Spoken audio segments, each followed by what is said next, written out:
Dark Souls 3 is a game that feels very familiar to Dark Souls fans, but it refines a lot of the clunkier elements of the previous games. To new players, this won't matter as much, but for a Souls vet such as myself and everyone who started in Dark Souls 1, or even Demon Souls, will notice the changes. While I personally think that the mechanical refinements are for the better, I have to admit that the game feels far more linear than previous titles. While Dark Souls 1 had a lot of open-ended paths to a certain point, Dark Souls 3 feels more like a classic game where you play a level, beat a boss, and repeat. Now, this isn't a bad thing, it's just something to take note of when forming an opinion on the game. Also, this isn't necessarily a review per se, as I'm not going to analyze every little detail for the game, but I will note its pros and cons. The obvious pros are the mechanic refinements. They took the good features from each game and mashed them together here, which is more or less what every Souls fan, including myself, wanted. You have focus points, which is basically Demon Souls magic, but now there's a consistent way to restore it by using the Ashen Estus Flask. You can choose how many Ashen and Estus you want to commit to when talking to Andre, so if you don't use magic or weapon arts often, don't allow any Astus.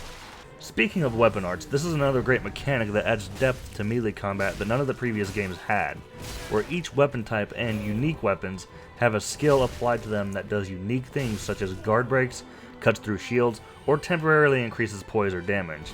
There's a lot of weapon arts, so I won't cover them anymore from here, just that they're a good addition to the game, I think. The other thing is a mixture of Dark Souls 1 and Dark Souls 2. The kick from 1 has returned, but it shares Dark Souls 2's guard break and riposte feature, albeit not as powerful as Dark Souls 2, meaning if the enemy shield has high stability and they have high endurance, you will not break their guard with one kick, which was the right way to go in my opinion.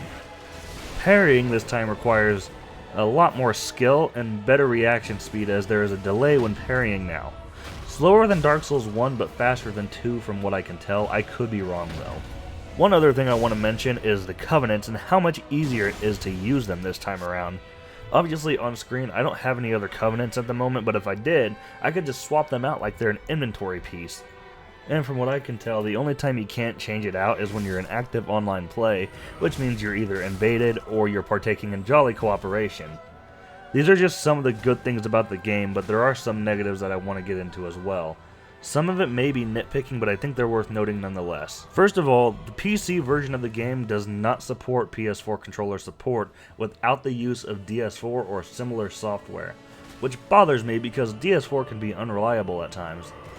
How come they couldn't add this when a game like Grand Theft Auto 5 has this feature and that game is way older? I feel like games being developed for the current generation should support their controllers on PC. Another issue is on both console and PC is that I experience frame dips from time to time. While honestly not all that often, it still happens, so I have to make note of it. This one is a bit more biased, to be fair, as I have already played the previous Souls games, so I came into this an already experienced player. But the game is fairly easy for a Souls player, and it feels like a much shorter experience than the original Dark Souls. But again, I say this maybe because I already know the games and how they work. For a new player, this is probably a non-issue. Also, I do want to make note that in my opinion, I still found Dark Souls 2 to be the easiest of the 3 Dark Souls games. The last thing is one particular glitch I've seen during invasions, where an enemy player's model doesn't move from their idle stance, yet they still roll, dodge, block, and attack without you being able to see what they are doing. I'm honestly not sure if this is caused by lag or if it's a glitch they're intentionally doing, but it needs to be fixed ASAP. Other than a few weapons that need balance for PvP, I believe that this is the most refined Souls experience to date. I have no issues with the enemy design, level design, or item placements throughout the world. I think they're all really great, and I like some of the cues they took from Bloodborne. I'm glad they didn't do the Dark Souls 2 where it's just another big dude in armor. I think the linearity might throw off some of the original Dark Souls players, but in my opinion that makes it a little more accessible to people who got thrown off by the original Dark Souls difficulty. As an overall experience, I find Dark Souls 3 to be the best of the series in terms of mechanics and gameplay, and while I can honestly say I got a lot more time out of Dark Souls 1 due to its many secrets, I still believe this game may be the best one because they ironed out all the issues of the previous titles, and for a Souls fan, that's what we all wanted. The story and lore is something I skipped over here because Dark Souls 3 shares so many connections to Dark Souls 1 that anything could be a spoiler, and to be honest, I really find that the information is more satisfying when seeked out by oneself. Now, when it comes to lore and story interpretation, which honestly is what Dark Souls is all about, is the story is always open for interpretation as to what affects what. I personally think that Vatavidia and Epic Namebro would be better for the job than me. While I have pieced the story together and I have my own opinion on how it goes and my own interpretation and whatnot, I don't really think I'll make lore videos simply due to the fact that, one, I don't have an audience, and two, I personally think there are people out there that are far better at it than I am. I mean, I can if people want me to, and again, I wouldn't mind doing it because I like making videos and all. But I just think there are people out there that are far better than me, and they have much more reliable information than I do. So, you can either just wait for them to make lore videos, or I can if you really want me to. But for the most part, the videos I make are either funny or informative.